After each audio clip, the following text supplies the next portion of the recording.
Now and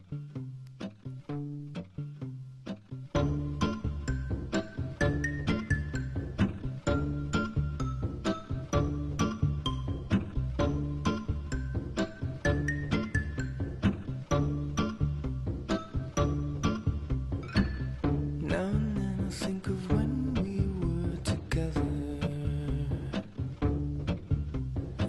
like when you said you felt so happy you could die. I told myself that you were right for me, but felt so lonely in your company. But that was love and it's an ache I still remember.